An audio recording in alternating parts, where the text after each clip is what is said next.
articulate this even to myself, and had I been able to, I would most likely have elected not to.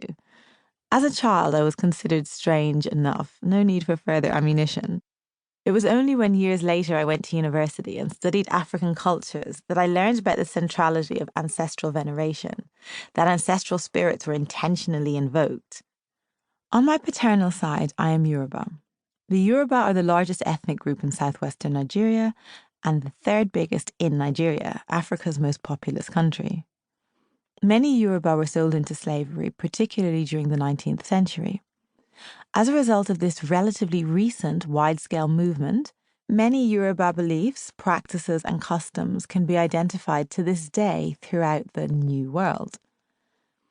During the 1980s and 1990s, a more recent Yoruba diaspora was created as Nigerians fled their tragically failing economy to migrate to countries such as the US and the UK.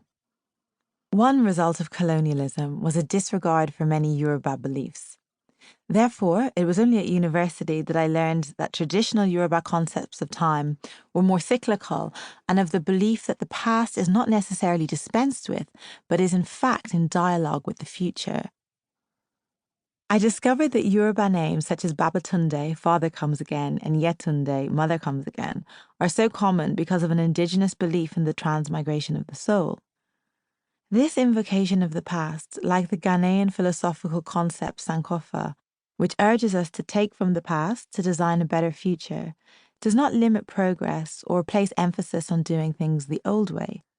On the contrary, improvement is the objective, the urge to ensure that the mind be better in my mouth than in the mouth of my ancestors.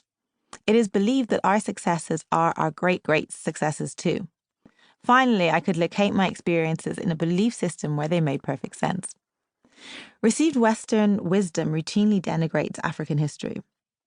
The attitude was summed up by the esteemed historian Hugh Trevor Roper in his famous 1963 address at Sussex University, which was broadcast on national television, as well as being published both in a popular periodical and as a book. Perhaps in the future there will be some African history to teach, but at present there is none, or very little. There is only the history of Europeans in Africa.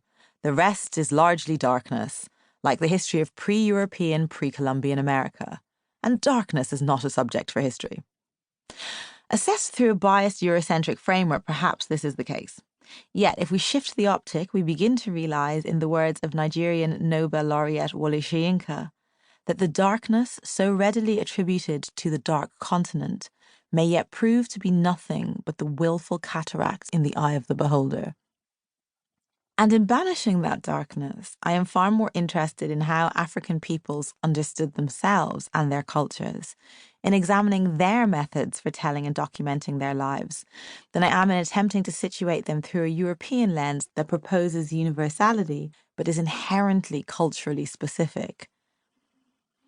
We should remember that communication and learning in oral society are not limited to the spoken word.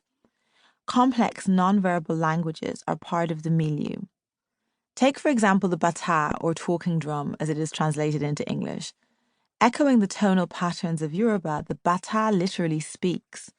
Were the British colonialists unable to decipher what the drum said, illiterate too?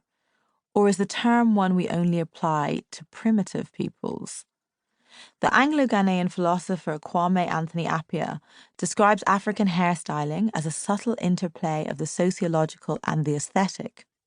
As a practice, hairstyling has much to offer and opens up excitingly decolonized possibilities for better understanding the African past in order to shape a better collective future. In terms of my early attempt at decolonization, the freedom demonstrated by the Equiano project was sadly not to be repeated. I think it was permitted on this occasion primarily because it kept me out of the way. Until the late 1990s, being Black and Irish in Ireland was to have almost unicorn status. Except everybody loves unicorns. There has not been a significant Black population in Ireland for very long. When I was growing up, there were very few of us indeed.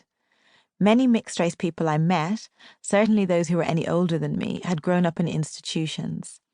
They were often the quote-unquote illegitimate offspring of Irish women and African students. Not to put too fine a point on it, but unmarried mothers were generally in Ireland treated like scum.